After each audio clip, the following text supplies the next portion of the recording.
And do an introduction, and then Eleanor will speak, and Debbie Dan will do just a response to Eleanor's talk, and we'll have a question and answer period. And yeah, I just want to thank Powell River Voices for sponsoring the talk this evening, and also to the Malaspina Art Society and the Powell River Arts Council for bringing Eleanor to Powell River this evening. I think that these conversations are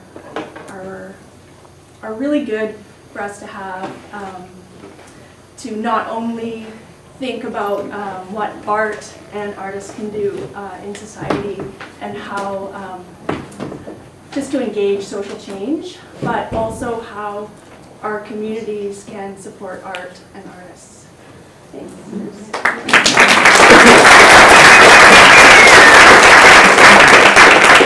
Thank you all for coming, and it's an amazing turnout. I don't know if I was expecting this, but I knew that a lot of people would come, and it's nice to see everyone kind of gathered in a choir-like state.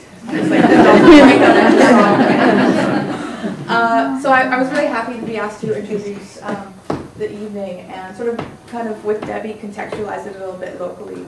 We're so lucky to have Eleanor Bond come in and share her wealth of experience and her knowledge and her artistry with us.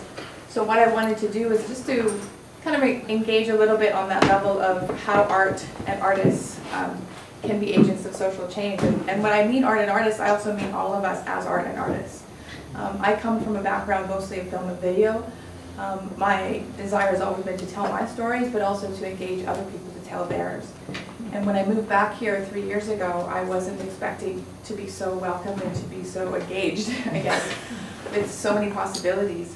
And one thing that I've discovered, and what makes Eleanor Bond's talk so timely, is that as we are everywhere, here there's a discussion of transition, right? We're talking about transitioning our economy, our way of life, our understanding of who we are in connection to the land we inhabit, our connection to each other, in order to try and create a life that is actually more sustainable in a real sense, and thrivable, I suppose, as well.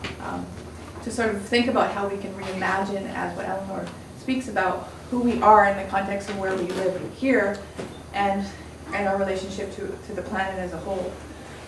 So what I've been guided by in my work is how to ground that a little bit in who we are here. And so I've been really lucky. I took on a couple projects that allowed me to explore that with community members. And one of them was when I first arrived back, I looked at how we relate to our ecology. How do we actually embody a sense of connection to our environment? We live in everyone talks about it, we live in the most beautiful place in the world, and it's so amazing. But what does that actually mean? How does that impact who we are and how we feel? How our senses are tuned in? And a lot of people speak about now this need to reconnect to our ecology, to remember that we are actually a part of it rather than separate from it. And so I was questioning that. How can you use art? How can you use the image to explore that question? So what I did was I took a few months and I put the word out to as many people as I could to interview them on the Willingdon Beach Trail. Speak as a spot that's sort of accessible, local, kind of in the, not too far, you don't have to go far to find it, but it is embedded in the town, and it is a heart connector, I think, in some ways, from an old town to a new town. And to interview people on that trail, asking them what is their relationship to nature. What do they feel when they're in nature? What do they feel when they're outside? When do they feel disconnected? And also, what is their relationship to that place? As most people have walked through or ridden or reeled through it, what does it actually mean to them? And what do they see? And after we had these little conversations, which I recorded, just audio recorded, I ended up asking everybody to take my video camera and just walk with me and take some imagery that they saw. What do they see? What were they drawn to? And so in addition to that, I recorded 3 months of just the times changing in that space. And I discovered a place that I didn't know, even though I'd walked it so many times. I started to understand and notice all the detail and listen and recorded sounds. So in the end, it became an installation that allowed people to walk through and listen to and feel in a space. And I was amazed at the response, but more than that, I was amazed at the willingness people had, strangers mostly, to sit with me and really share their deepest feelings about how they felt about the ecological state we're in and their relationship to nature. And that really rang a bell for me, made me think, well, these kinds of sort of artistic projects, you could call them, are more about engagement, participatory community engagement projects in so many ways. And I think the more those things can happen, the more we can sort of widen the scope, because not only did we all get influence with each other on the trail, but we were also in the invitation to the wider community, more engagement happened there as well. So I'm just going to play a really small little clip. And it doesn't really do it justice, because imagine you would be in a space with big screen and speakers all around the room, but it allows for at least an insight into just some of the approach.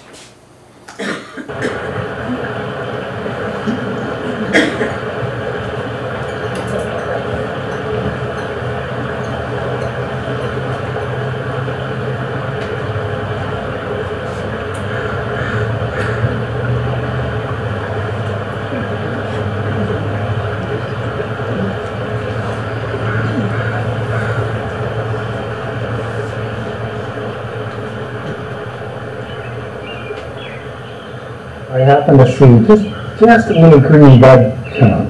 And then the next morning, some green bud. Next morning, a few others, and so on. It progressed until there were those first little flowers, and then it worked its way up through more and more vegetation. Then the skunk cabbage started to come out.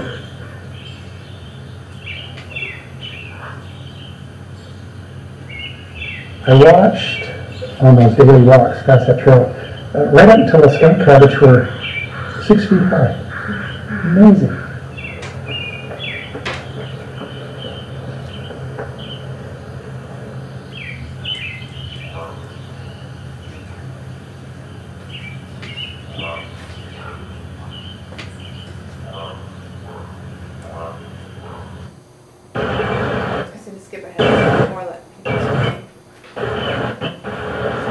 Kindergarten or something. Nature means to me is it's us, it's me, it's everything, it's other people, and it's that beautiful, especially here. I mean, it's everywhere, and it's so incredible. I find when I'm more connected to nature, the happier I am, and overall I feel more balanced and just more solid. Nature is part of us. When we forget that, it's sad.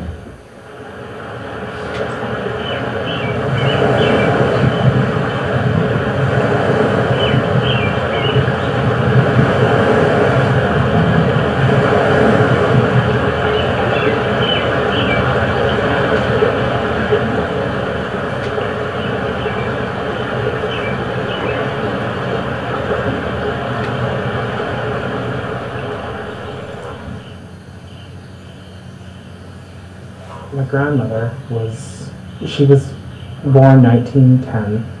When she'd eat something, I think it was fish soup or something like that, she'd return the bones to the water.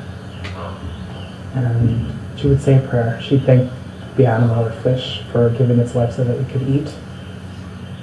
And there's a certain beauty in that.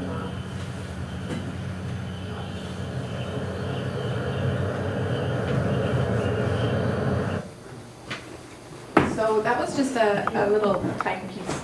But there were people from, I think, 15 to 94 that were interviewed.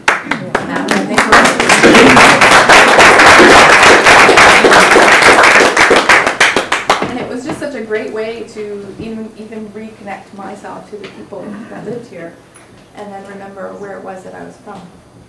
Then I wanted to show a very short piece that I was involved with before. Some of the folk here in this room, I think Zoe's here, Sosan Blaney, myself, and Theo Angel. We wanted to do something for the Aurora Festival that happened. That was Paul Kamen's brainchild, which I'm hoping will happen every year. It was quite a beautiful media arts festival that happened last summer. And the idea was to really look at town site, past, present, future, and to look at the architecture of the space as well as canvases to potentially create art onto projection-wise. And one of the things I love about this medium is this, it's not really just kind of, what we did was something that will never be the same again. We mixed images together. So the four of us worked together as sort of an attempt to really look at the prehistory, all the layers of history of the town site. And something that rarely comes out when people talk about the town site was that it was a village called T-Squat. And on that river was a very, very, very important salmon run village. And there were so many layers to that, that just is in terms of the idea of social change, the idea of using art to daylight, to bring that back, to make people aware that where we live is so much more necessarily than what the maps say right now, or what we're taught in schools, that there's so many more layers and there's so much more reality, and that's it's still here in different ways, right? And so the First Nations Plowman history of this area is profound, and the more we dug into it and the more I learned about it, the more we went, wow, we know nothing, those of us who were not First Nations, about what really happened here, really. So what our intention was to work with SOSN and look at language and look at how we can use imagery to bring that out and to remind people. So we did this piece on the wall in the town site, which is a big mall building that sits there. And we had speakers that would also, that Zoe was mixing a lot of the sounds that she and SOSN put together with traditional songs and language and elders speaking words. And so we basically kind of jammed, and we created this sort of layers of imagery along with Miel Creasy's gorgeous paintings of the town site and Debbie Dan's paintings. And as much as we could gather of people here that had done anything that related to the history of this place. So we did this piece for 2 nights. And again, it was really quite something, the reaction. People were really moved. And it's one of those things where it's, I think it's vital to keep asking those questions. How does art actually reflect who we really are, and how do we kind of make bridges as well? So I'll just show a little piece.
Little excerpt that was ended up being half an hour, right?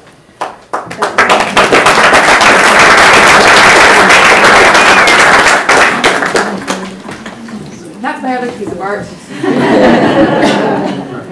So I just wanted to use those examples as sort of ways to, bring this discussion of art and social change and transformation and reconnection back to where we live, and then pass it over to Eleanor to give us all of her insights and share, so that we can keep the discussion going.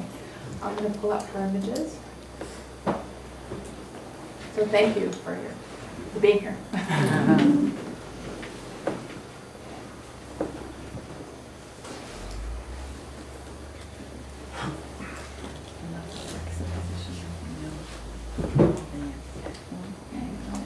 And so I'll just do a quick little bio introduction of Eleanor.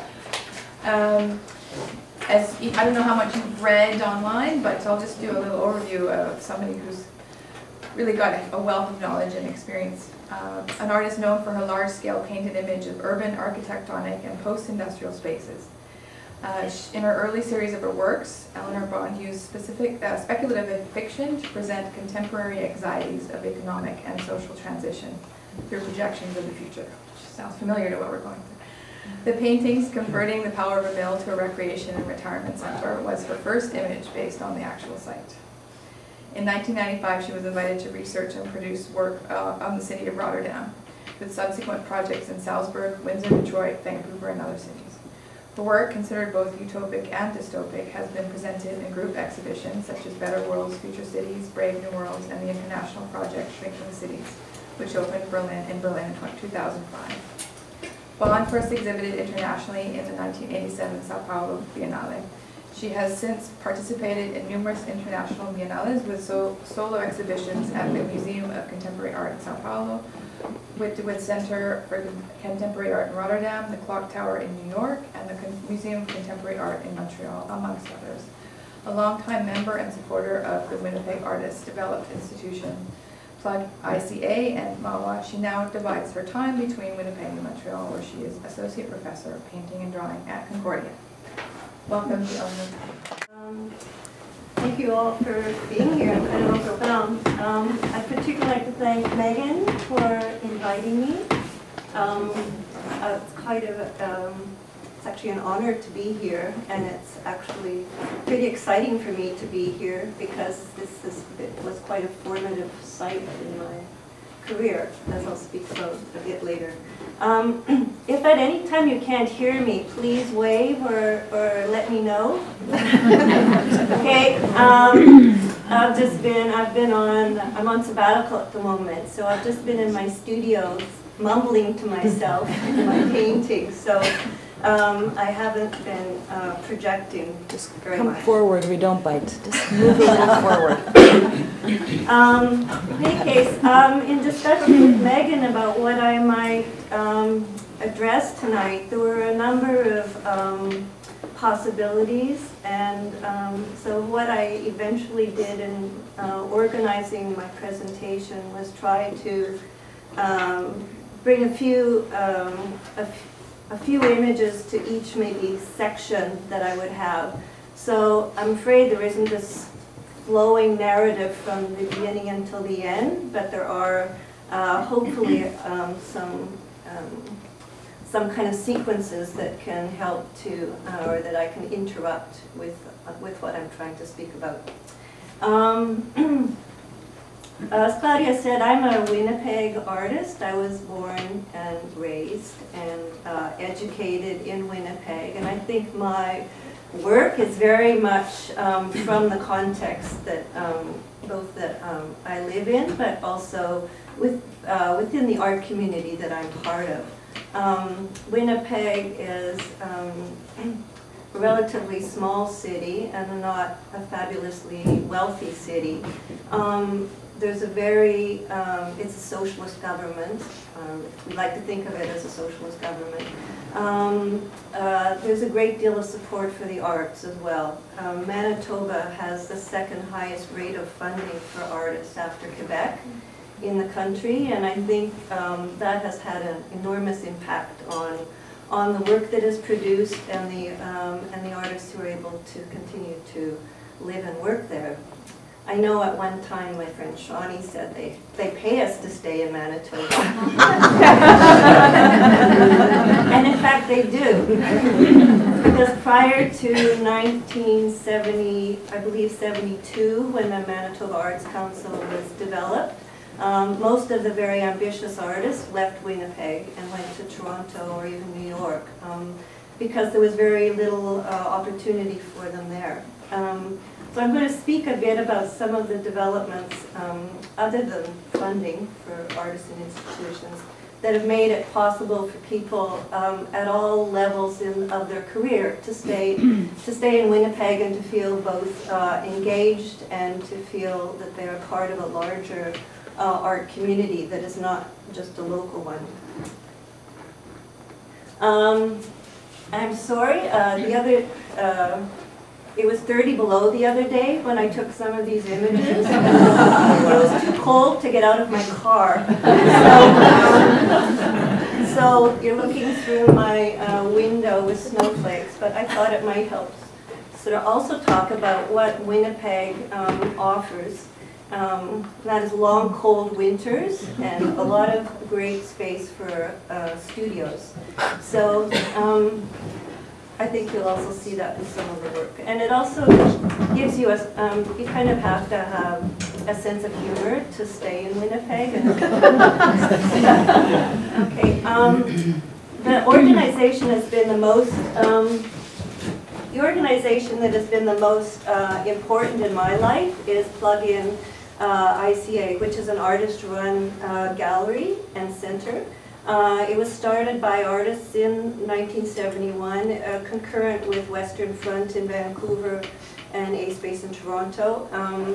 It's always been run by artists. The board is all artists, and it has been a place for people presenting any kind of work to exhibit. There are very few, and almost only one actually, commercial gallery in Manitoba. So almost everything that we get to see there is public work in a way that has been produced for public institutions, small or large, and is not necessarily made for the market. Plug-in, which was in a kind of fairly kind of in the warehouse district in a not very fancy space, has just recently emerged from that artist environment to be in this building, this new building that you've seen, which is right downtown next to the Winnipeg Art Gallery, and which is in partnership with the University of Winnipeg. So just to think of a transition over 4 decades from a gallery that once had the space the size of this, which is now really central to Winnipeg. One of the very interesting current programs that goes on there is what's called the Summer Institute. And what Plug-in now does is turn the whole summer programming over to basically a summer school. And people are invited, international students come here for the summer. They get to use the gallery as their studio. And it's like having guest speakers and lecturers throughout the summer, which allows everybody in the city to participate in what goes on there. So it's in kind of way like you're doing tonight, but ongoing. So again, to sort of counteract the geographic isolation of the city, it's been quite phenomenal that we all sort of get to be in grad school for some time in the summer, with great faculty being brought in with different topics each year. Plug-in had spawned many, many other institutions over the years, the video distribution center, film center, performance festivals, and so on.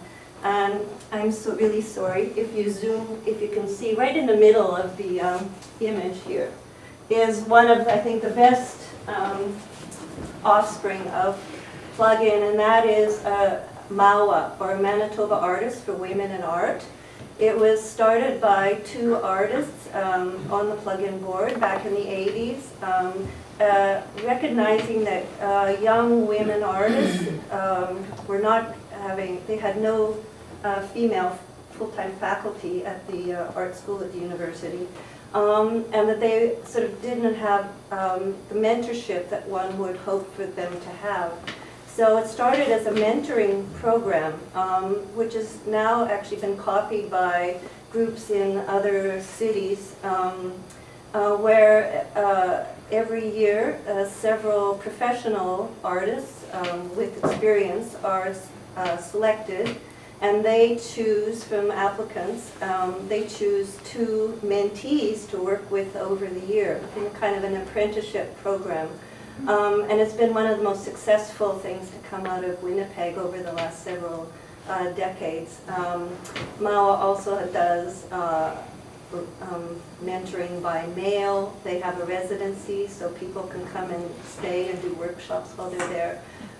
They have an Aboriginal outreach coordinator and sort of craft coordinator, so at least 3 nights a week there are opportunities for people to have community within this site, and also to learn skills from international or local artists. I'm mentoring right now. I've got 2 fabulous young artists to work with. That's a very sort of pathetic image, but right in the beginning, it's a beautiful building by Cardinal. It's the Douglas Cardinal architect. It's one of the 2 Native cultural centers in Winnipeg. Winnipeg is a very large First Nations population. They expect within 10 years it might be almost 20% of the population. And thankfully, within the last 2 decades, there's been recognition of the community and sort of places for them to to congregate as community gatherings. This is the old former CPR railway station. It is now an Aboriginal center with the school and various other agencies.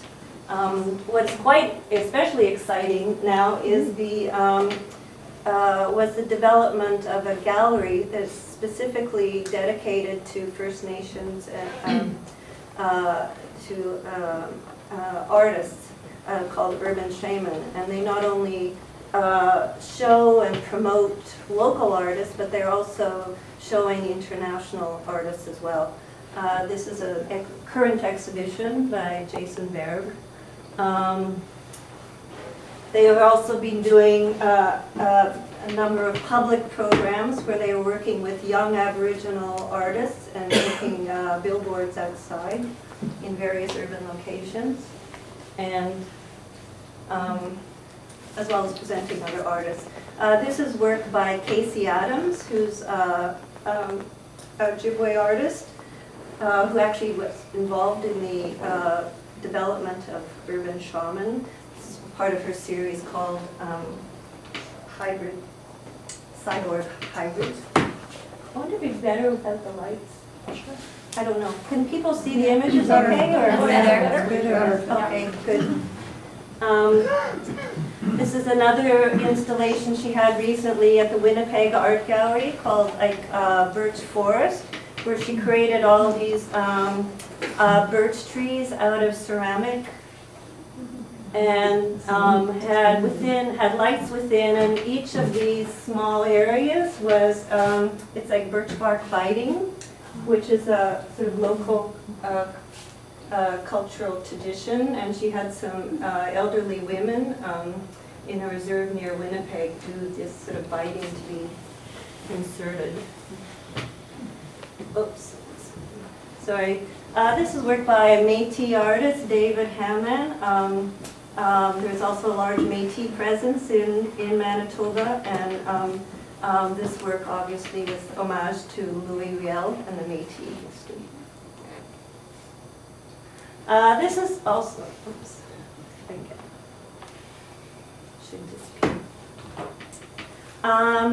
This is work by Kent Monkman, Winnipeg. Well, Winnipeg likes to claim him as one of their artists. We do that with everybody who's ever been there. He's now living in Toronto and has been for some years, but he is from Winnipeg and lived there until he went off to art school in Toronto. He's an extraordinary painter. He's been getting international attention. He will reproduce 19th and 20th century paintings to such a degree of virtuosity that you might not know that they were 21st century work. But he also inserts elements into the painting that were not in the original. He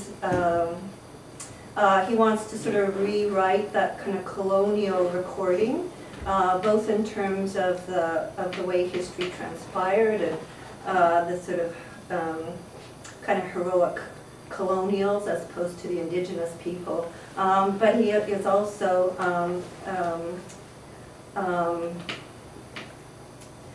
he's also inserting like homosexual history into the paintings, being a member of the queer community himself. So there's some brilliant sort of reconstructions of history with Wolfram on Com or other historical figures, and he works both in painting as well as performance and video. In terms of this kind of collective voice and people sort of speaking on behalf of a particular community, whether it's LGBT or an ethnic or First Nations communities, I think some of the strongest sort of socially motivated work have come out of those communities in Winnipeg as well as elsewhere over the past 2 decades. This is a Winnipeg collaborative team, Shauna Dempsey and Laurie Milan, who work mostly in performance as well as video. Shauna, actually, by the way, is also co-director of MAWA, the women's organization that I spoke of earlier. In this particular performance, Shauna and Laurie were lesbian park rangers. And it was a project they started while on residency at the Banff Center a number of years ago. They actually had a whole handbook of sort of rewriting a nature guide that inserted actual evidence of same-sex relationships within the animal kingdom. And they also would go around, in the first instance, go around Banff, handing out tickets to people who were expressing behavior that was not fully tolerant. It's quite a brilliant performance. They've since done it. They were invited to Sydney twice to perform there, as well as all across the country, in Germany, and I think a couple places in the States as well. They also have continued to do sort of very public performances within the city, as you can see here, where they're supporting strikers. This is work by Noam Gonick, Winnipeg film, video maker, and artist, who I guess was also kind of wanting to rewrite history. Noam's just in his just turned 40, and he said he always felt like he missed hippie culture, that he should have, like, he kind of was born in the wrong decade. And he's also he's a real advocate for the queer community. So what he did with this installation was, he and his friend Louis Jacobs collaborated. They made a kind of geodesic dome out of aluminum tubing, as you can see, that had screens around it for rear projection. And inside were what Noam kind of imagined hippie culture was like. So there was a really great stereo and always a mattress and sort of wine and other things inside the dome. And the rear projection were of film images that he had taken around outside of Winnipeg on a rural property where these beautiful young guys are sort of being hippies. Anyway, this piece has also been shown across the country and in several large exhibitions in Europe.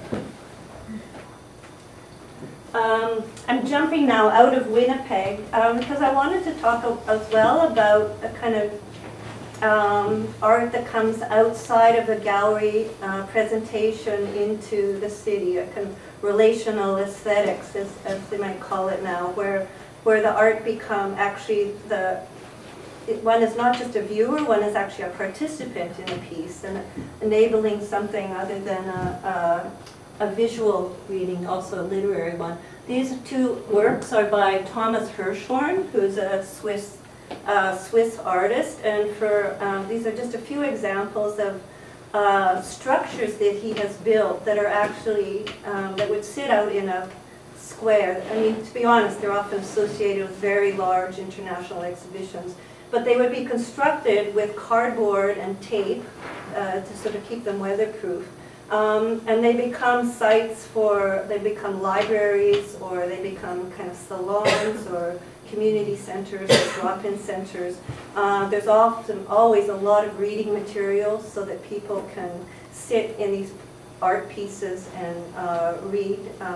Many of his pieces are shrines of various philosophers, so he might have a space that's full of books by Gramsci or Gilles Deleuze or Bataille or other philosophers who he's very respectful of.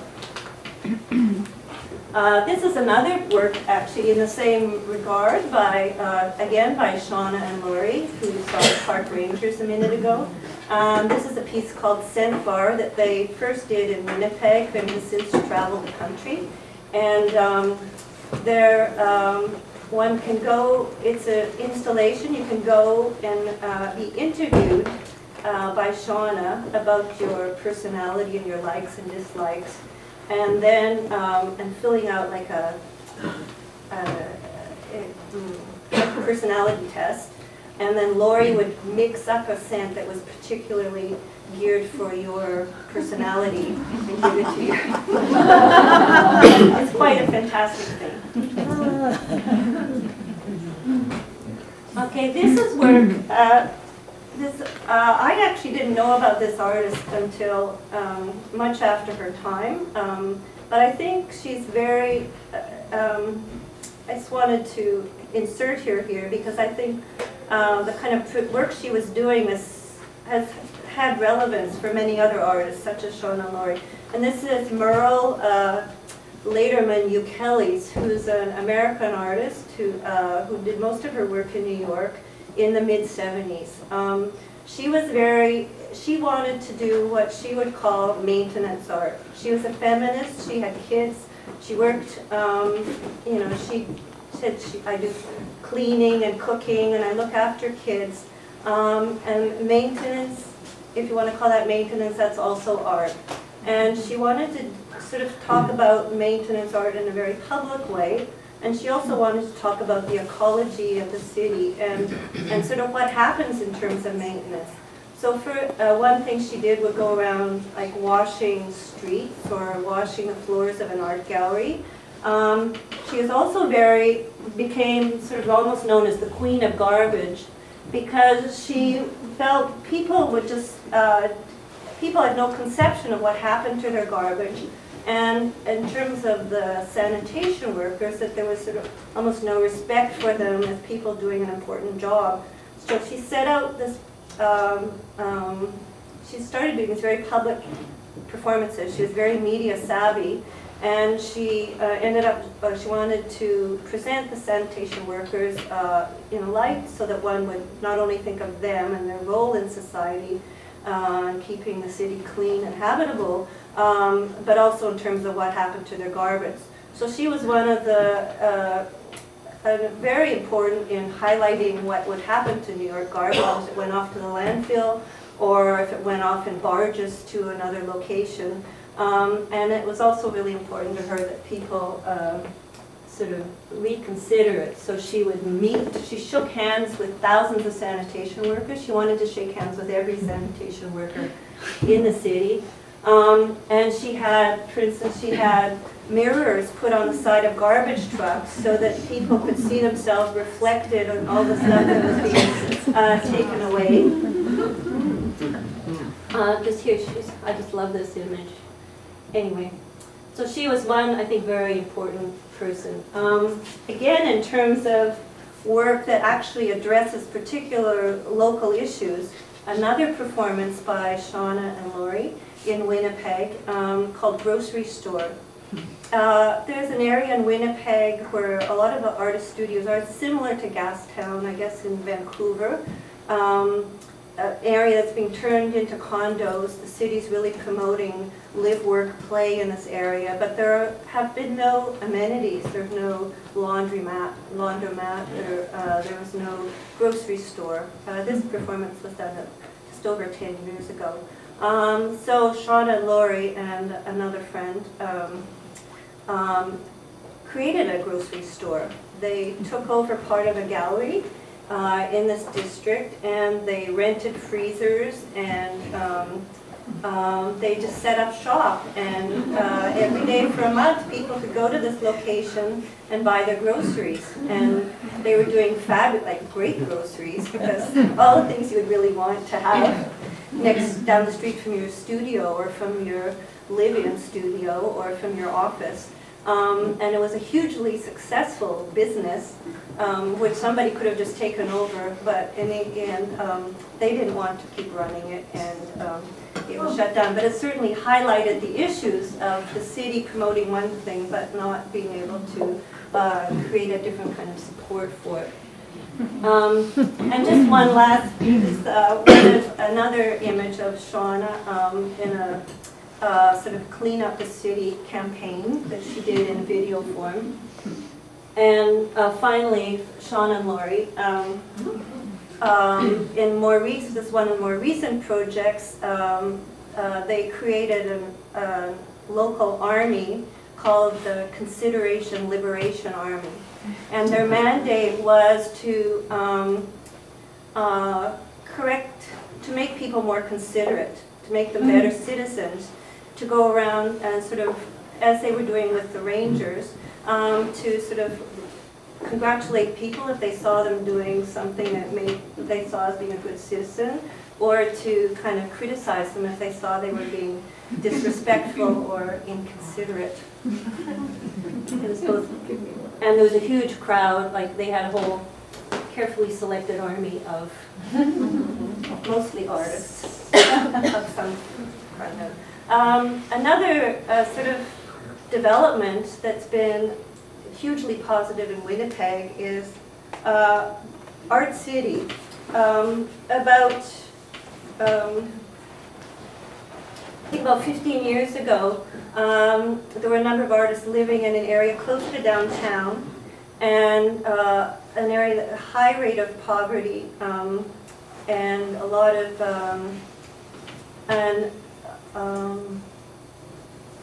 great concern about both the safety on the street, but also the welfare of the kids in this area. And they came up with the idea, spearheaded by an artist, Wanda Coop, to have an art center, like an art studio for children in the area. And a local benefactor purchased a building, and they started this amazing organization that has been getting funding from all kinds of places. And they not only have several full-time staff, they have classes every day for kids. They have weekend workshops. They bring in up to 10 or 12 professional artists a year, like international artists sometimes, to do workshops with the kids making puppets or floats for parades and so on. And it's had a very transformative effect. These are some of the local moms painting the outside of the building. Kind of parade shot, and a mural that's done just across the street.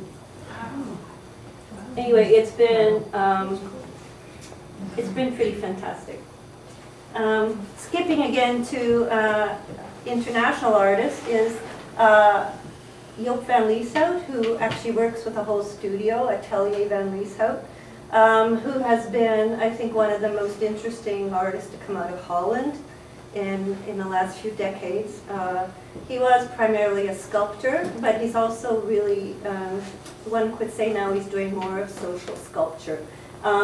This is an image of his, a place just outside of his studio on a harbor in Rotterdam. And he actually created a whole village there one summer when I was visiting AVLville. And they had like a working restaurant and a bar and kind of all kinds of facilities, a garden.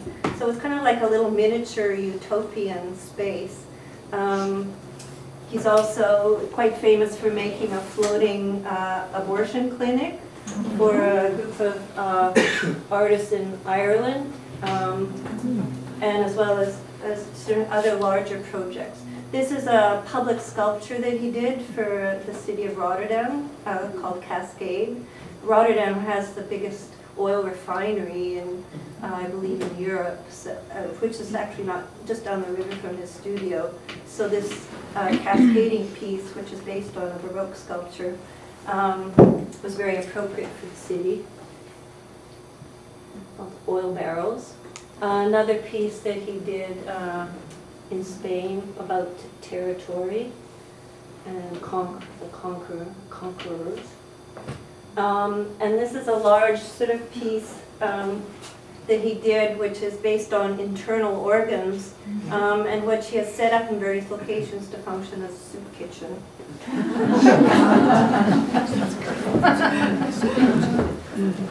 Okay, just a bit. There have been, I mean, I started making work really in the mid-'80s, and there have been sort of periods of time where sort of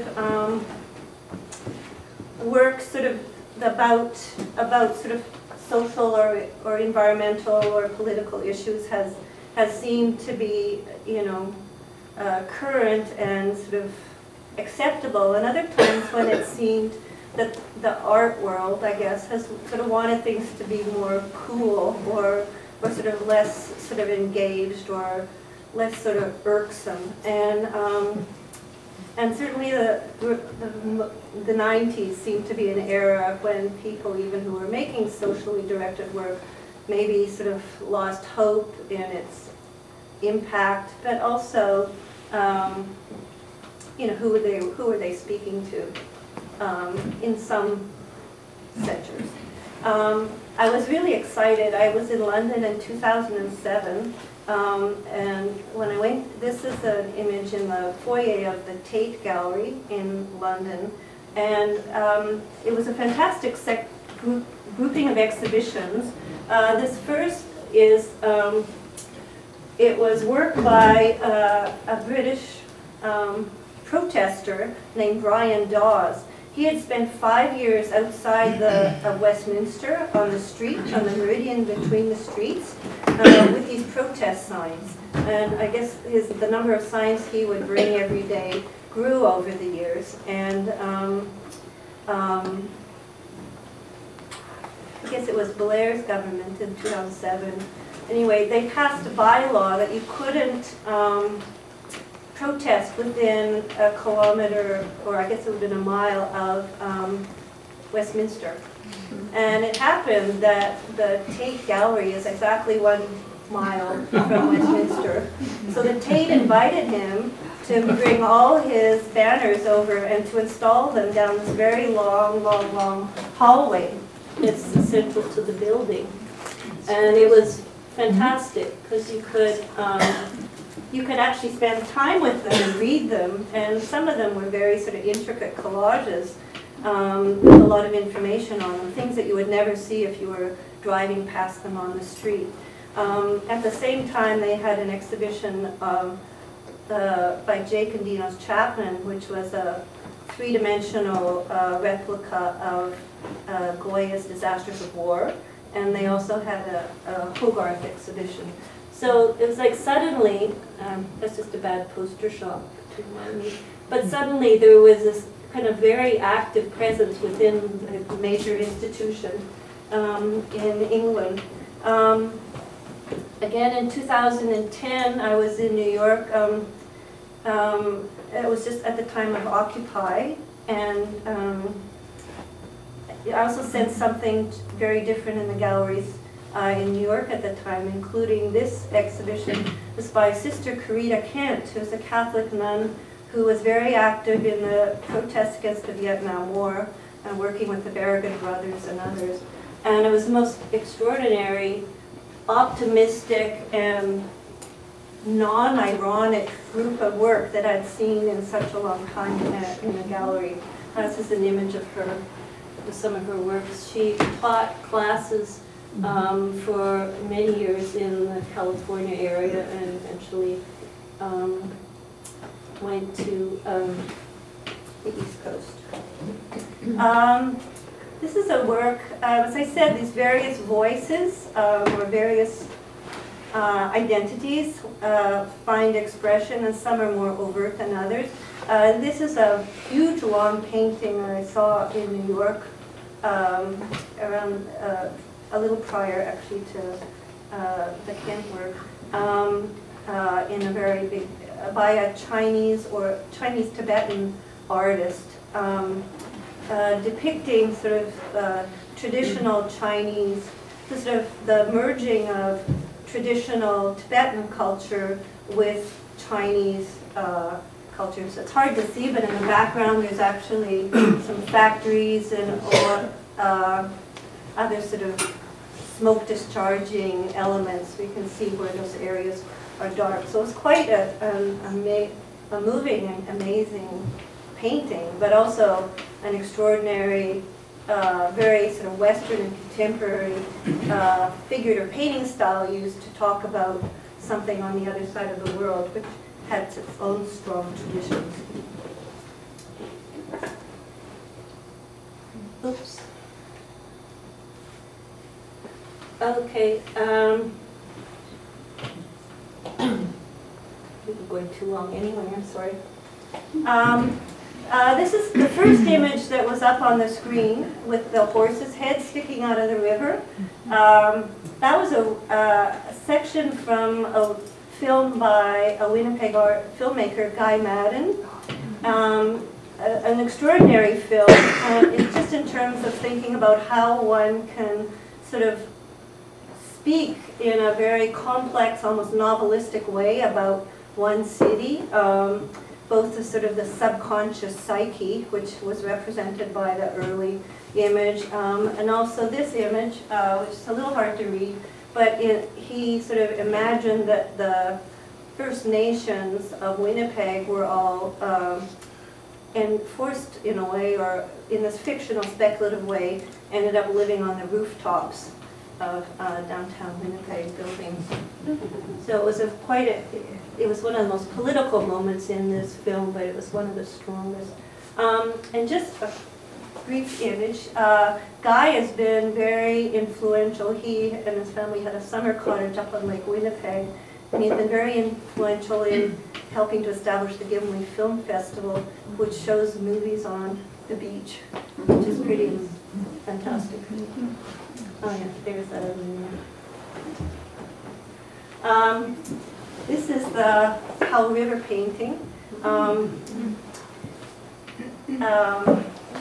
friend Shawnee, after visiting her here, she did send me images, photographs she took of what Powell River Mill actually looks like, converting the Powell River Mill to a recreation retirement center. Of course, it's a very fictionalized image,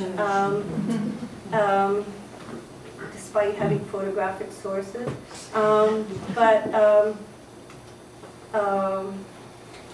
I think it was part of a whole series of works that were sort of looking in a speculative way at the sort of cultural transition. Oh, this is an image. I wanted to mention an exhibition I was in in 2005 called Shrinking Cities, where an exhibition put together by architects, curators, and urban planners to look at the whole notion of cities that were, many cities are growing, but many, many others are shrinking for economic reasons mostly. And the exhibition focused on Manchester, Liverpool, on Leipzig in Germany, on Ivanovo in Russia, and in Detroit. And it was an extraordinary compilation of art, academic content, and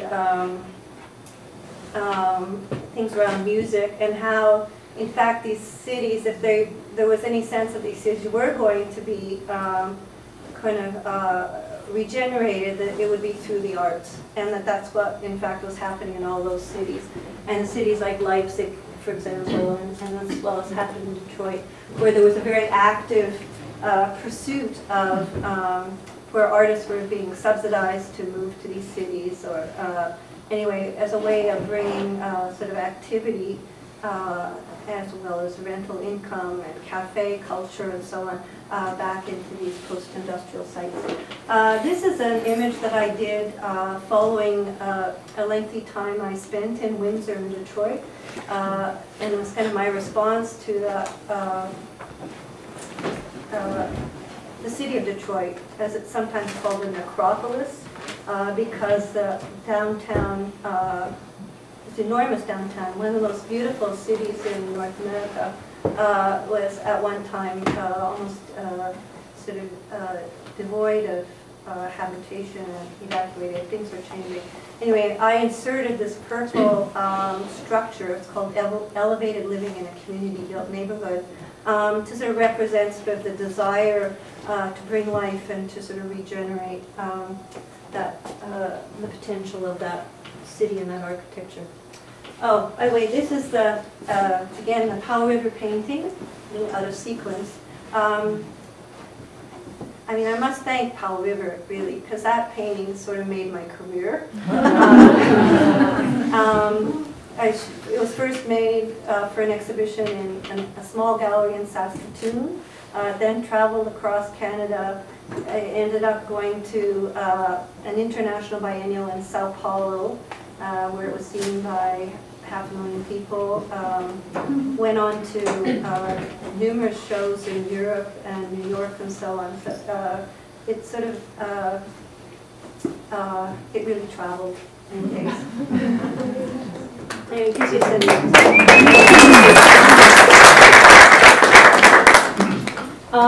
just to show you, as part of an early series, Workstation, where I was reimagining all these resource-based cities and towns. Former mining town becomes a learning center for industrial archaeologists. And what else have I got here? Later, some industrial refugees formed communal settlements in a log valley in BC. I guess also back to the idea of representing a city, or even a city wanting to have an image to represent it. This is an installation of part of a show that I did in Rotterdam. The painting on the right was sort of based on Bruegel's Tower of Babel.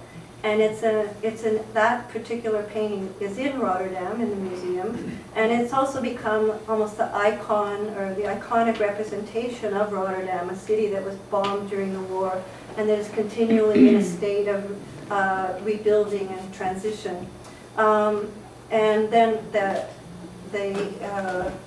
particularly at this museum, they invited me to present that painting, but also to make more paintings about Rotterdam. So again, in a sort of speculative way, I sort of created 4 new works that were my take on the sort of cultural and environmental issues that were most potent to the city. Sort of offshore, I can't remember what it's called. But it was all about taking the greenhouse culture and creating sort of a world botanical garden for all the immigrants who had come there. Okay, so I'm a little out of sequence. Right around this time, nope, I lost one. Anyway, just an artwork that I'm absolutely crazy about. Speaking of how to sort of redefine a city, a very kind of audacious and well-known German-Austrian artist visited Dawson City in Yukon in 1995. He had a good friend of his owned a hotel and bar there. And while he was there, he constructed the entrance to a subway station. They actually dug out a hole in the ground and created this sort of plywood structure. He had also created a similar structure on an island in Greece where he had spent some time, and was planning on creating similar structures sort of all over the world, with the sense that you could enter this subway station and sort of suddenly you'd be anywhere else in the world. Dawson City was connected to everywhere. And the piece has since been dismantled and is being sold to a museum in Seattle, apparently. But it did sort of that, even that, this kind of imaginative thinking about Dawson City as an art center has, I don't know if it's the only reason, but Dawson City is now an art center. It has 2 galleries. It has residency throughout the summer, an international residency where people come. And this particular work by Martin Kippenberger has really sort of inspired the imagination of many people. This is another work I did. That I was invited to do a work about Vancouver, actually several works about Vancouver, just at the turn of the millennium. It's like the glass city, like how do you represent a whole city in one image? But this for me was about, you know, the kind of, it's sort of all about the view, about the impermeability of all those glass towers which I had just sprung up. But also that sort of set the fact that the economics seemed like the globalization had sort of taken away the sort of rootedness in the local and was sort of free-floating mirage, and that all the smaller, like the more impoverished little structures were at the bottom.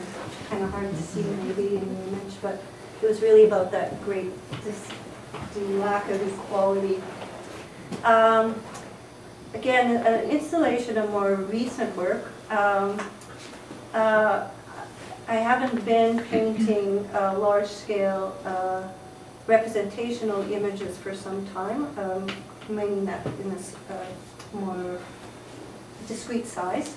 But what I have been doing maybe is being a little bit more interested in kind of personal architecture. So this was an exhibition I did a few years ago called Mountain of Shame. So if anyone has questions for Eleanor, please just let her know, raise your hand. My question is about Shauna and Laura. Are they well known in the city outside of the arts community? Well known in Winnipeg? Yeah. I would like to say yes, but I think within certain segments of the city they are. But I mean, I wish they were on the front page of the paper every life. But no. Great. But they have done, like they've brought in, like the University of Winnipeg brought them in to do orientation week, 1 or 2 years. So I think of a certain generation, I'd say of a certain generation, and certainly and in a much larger community, they're well known. But they might be as well known in Toronto too, because they're very, or Montreal, because they've also done so much work there. Do you work mainly in oils, Eleanor, or in acrylic? Yeah, I do work mainly in oil. Oh, you do? Okay. I don't, yeah, I've always worked in oil. Actually, in my Mountain of Shame exhibition, I was also working very lumpy oil paintings that you can maybe tell from the image that they were starting, and then they actually ended up being sculptural forms that were painted. So I'm not changing my material, but I'm changing the shape. What's Louis Bacon up to? Louis Bacon. Oh, he's still there. Yeah. Yeah, he's still there. You see, he was at one, didn't he become, what was he, artistic director for the city of Winnipeg or something? Yeah. Yeah. Have any other cities got something like that? Oh, I'm sure, but probably not like Louis. Yeah, right, yeah. But I thought that was really interesting because, yeah, I like that guy. But then I heard that he got some position with the city. Yeah, he's designing all the playground sculptures. Yeah, and I've never heard of another city that has someone like that. So it's, other cities do? I bet. Yeah, artist in residence or something. So that, yeah, but I only know Winnipeg. okay. And Montreal a little bit. All right. Eleanor, can you tell us more about playground sculptures? Is this public parks, playground? Oh, yeah, what Alan's referring to is a mutual friend of ours who, a sculptor who was hired by the city of Winnipeg to design playground sculpture. Actually, there have been a number of artists, not just, I wouldn't so much in Winnipeg, but particularly in Saskatchewan, and artists like at the Atelier Van Lieshout, who did the soup kitchen, who have been doing work that is used in a very public format for in school playgrounds and various structures. So I think it's very, I think an art city that I spoke of, which has this, which is a real meeting place for professional artists and art educators and kids. I see more and more everywhere, well, the few places I am, I see more and more of this sort of blurring the lines between professional artists and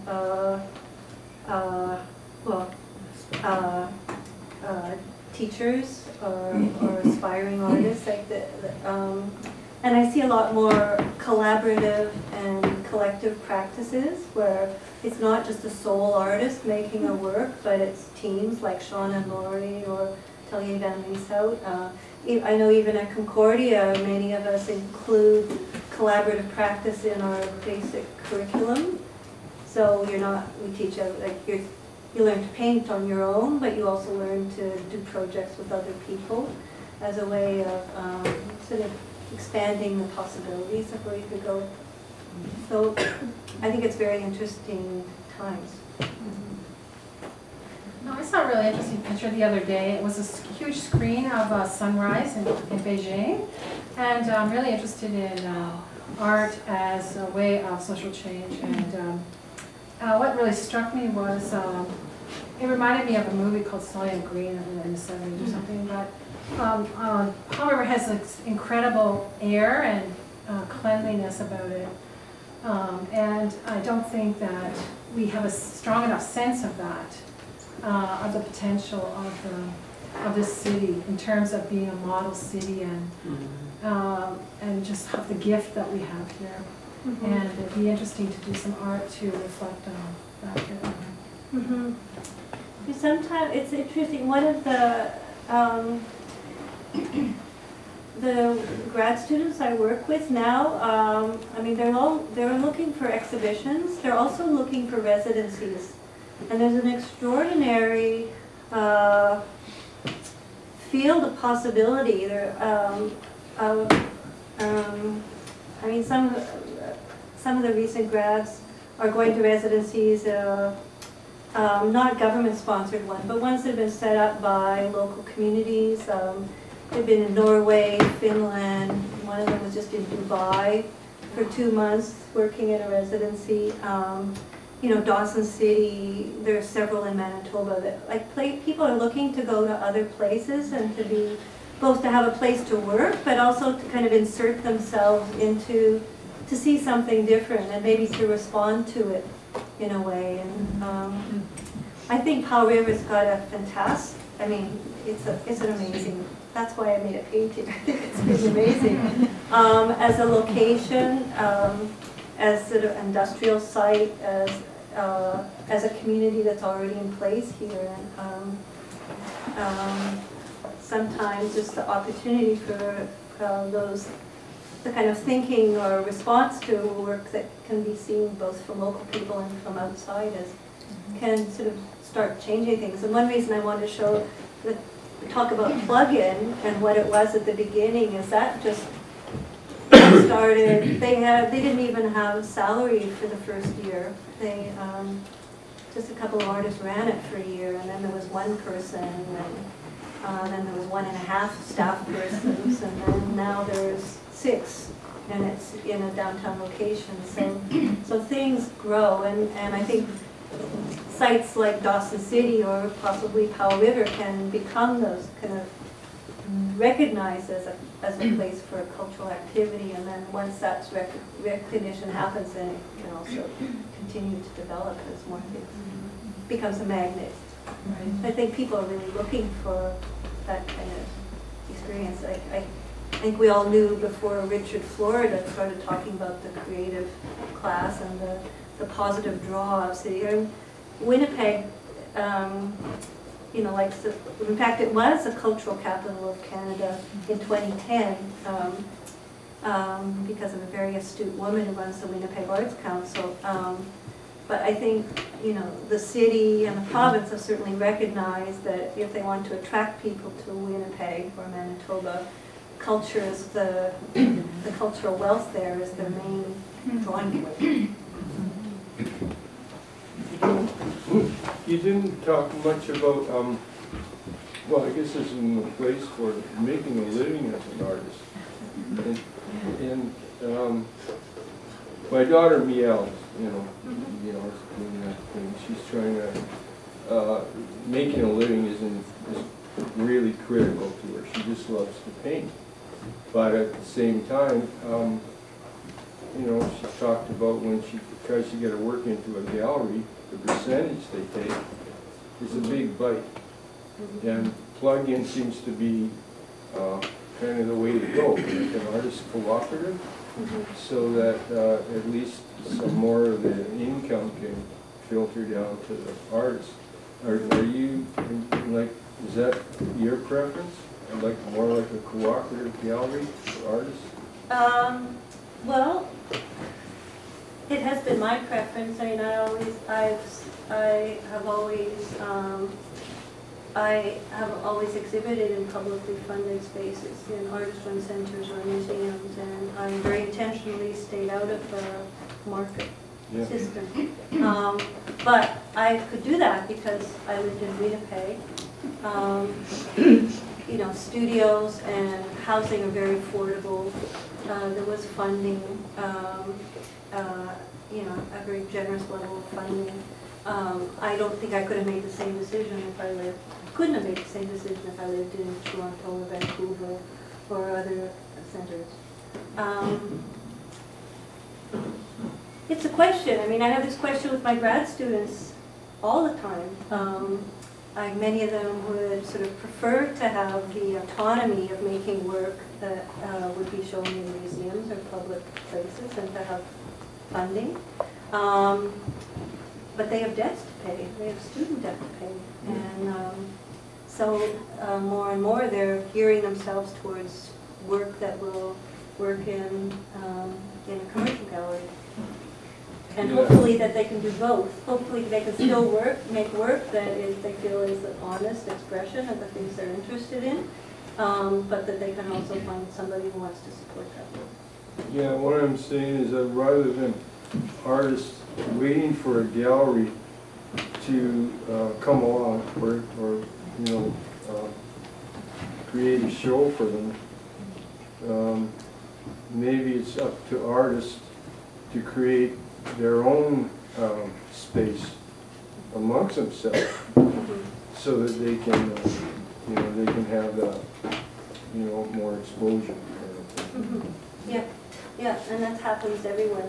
And even now, like, even within, like, in Montreal, even in Winnipeg, even though there are all these artist-run centers, groups of artists are still getting together and creating their own spaces and having their own association. I think actually Zoe. Oh, I just stretching. Yeah, no, thanks. Just the question about government funding and about artists' funding. Yeah, like the government funding thing is meh. That one. I mean, how much does the government limit then what your choice is? If Winnipeg artists are relying on government funding for the most part, and that's what's available to them, how much is that being guided or restricted? But also, what if you don't live there? Like, is there? I mean, art was at one stage part of. It was an important part. Like you were, and that was like something that got done was art, and now it seems like in schools, if people are being taught to do art for money, it's a sort of a. Well. Yeah, hopefully they're not taught to be, I mean, the students are very astute and they see what opportunities there are. I mean, recently in Montreal, when I first started teaching 10 years ago, my students were all, what they would aspire to would be a show in an artist-run center when they graduated with their MFA. Like, does anyone want 5 to or make 6 art years ago- to change opinion? Like, is anyone making art to, like, is that a goal, that the art, it's not about the gallery, it's about the... Some. And I'd actually say the last 2 or 3 years in the grad program, there have been more who are making work because they have something they want to say, and it's important that they say it. But it shifts. Shawnee and I were talking about this earlier. Some of them have $60,000 to $80,000 debt before they come out of the grad program. So I think they're, you know, they would like, there's an ideal world, and there's also a world of the reality for them to find a dealer who is going to help them from sinking entirely. So, and in different centers you can have it, I mean, depending on the marketplace, I suppose, like even in Montreal there are some very, in Toronto and bigger centers, and in Europe certainly, there are collectors or museums buying who want really charged work. Maybe that's not the case everywhere. So it wouldn't be the case in Winnipeg. It's not, no. Well, further to the, it wasn't exactly part of my question. How has funding, like governmental funding, over the years been? As, like, I think my understanding is that it's been decreasing over the years, especially lately. So it's getting harder and harder to get Post Canada Council funds and stuff like that. Yeah, it is. There's more competition, for one thing, but also, I mean, more Less competition, more. not just in terms of the number, well, in terms of number of artists. In Concordia graduates 42 MFA students every year. So that's just one school. It's the biggest, but it's one. It's also the number of institutions that are asking for help. You know, once it was just plug-in, and now there are probably 10 venues in Winnipeg that are going to Canada Council for funding. So it's partly as the world is, the art world has grown, the demand on those funding has grown, and then it's also very, you know, which governments are going to maintain that, and which are going to come back. It seems at the moment the feds are more concerned with science than with art. So I don't know what's going to happen there. So we know that there isn't much funding, and funding's limited for artists, and artists, you know, have all these debts and everything. But how much of what is being included in the curriculum now, it addresses the role of the artist as a business person and owning it and going after it instead of I would say at Concordia, I would say there might be a graduate seminar that's kind of about like writing and so on, and there's like a curator from one of the big museums teaches a seminar. So there's a little bit, but not in a really strategic and defined way, the way American universities have been training their art students for years. It's a very, I think because this is such a different system, and people like me are kind of, and it's you know, there's an ambivalence. You sort of want them to understand what the options are, but also wanting them to make those decisions themselves. I mean, interesting right now, one of my favorite grad students and his partner moved to New York. He's just being interviewed for a job with the Center for Urban Pedagogy, which is this fantastic organization that does courses in urban ecology or urban planning with high school students. And his job will be to do, like, they'll go out and do research for a week or two and interview people and collect images, and it's his job to help them put it into either video or a zine or some other distribution system. So there are ways they can also find really interesting works that satisfies they're wanting to participate in a positive way, as well as others who just want to be. I mean, they come to school, they want to be able to, they want exhibiting careers. Some grad schools, there are few grad schools in the States that I know have programs that are more about community art and careers as a community art participant than about exhibition careers, but most of them are geared towards exhibition.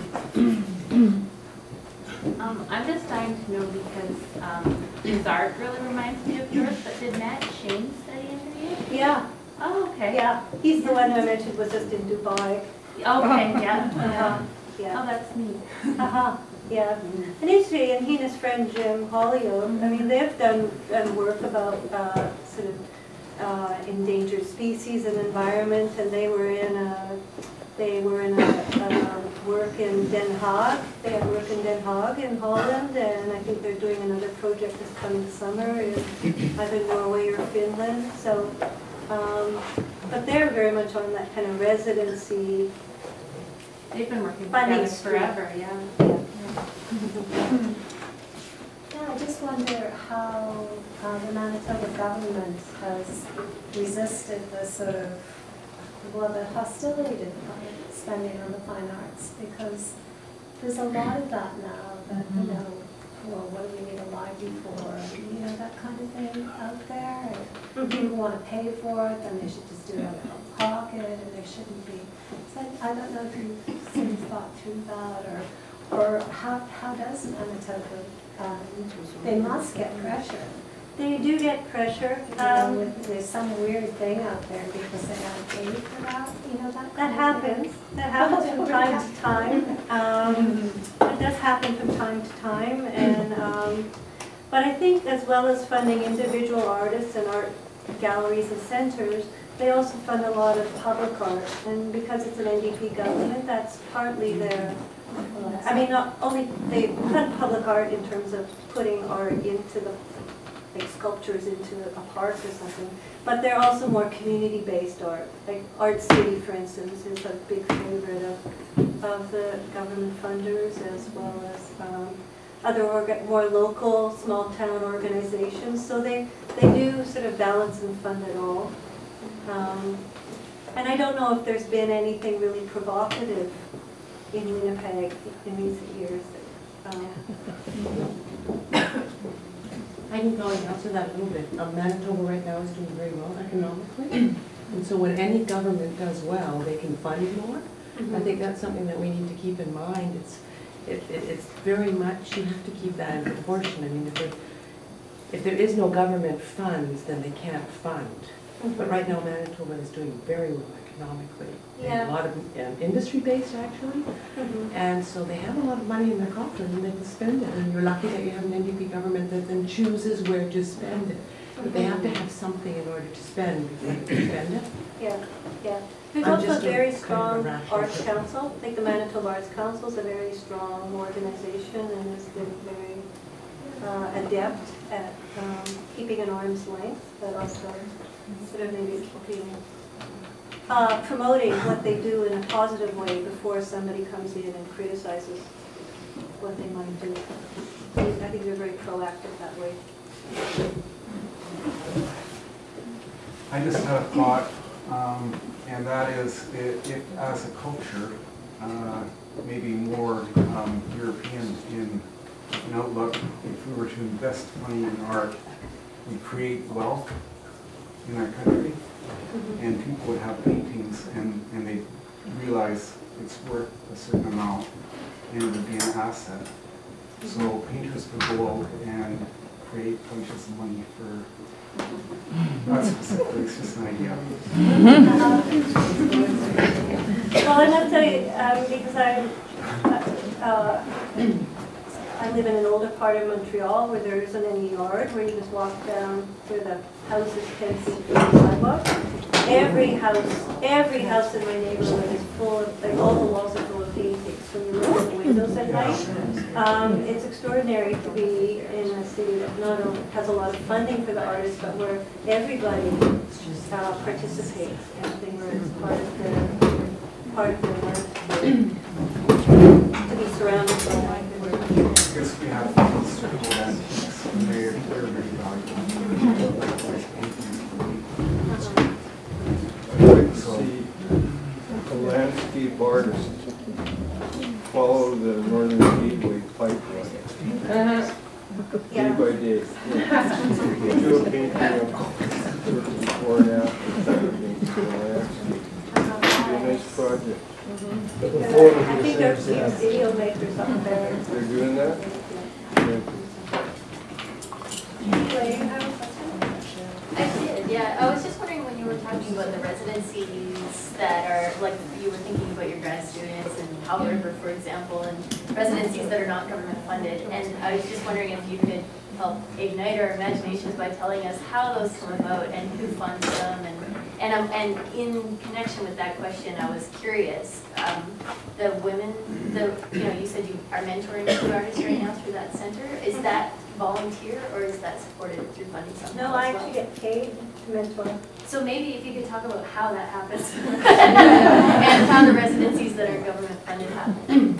Yeah, well, actually, I know some of them just start. Actually, Matt Shane, I was giving a talk at MAWA about residencies and other things to the mentees, and I emailed Matt to say, where's the best way to find out about residencies? So he sent a couple of websites, and he said, if you go to this one, you'll find out which ones are funded and which ones aren't. Because there are lots where they'll just give you a place, and you find your own way there. And then there are others where they have been funding. It's probably either through, the one he went to New York is from a very wealthy businessman who turned his summer place into an art farm, basically.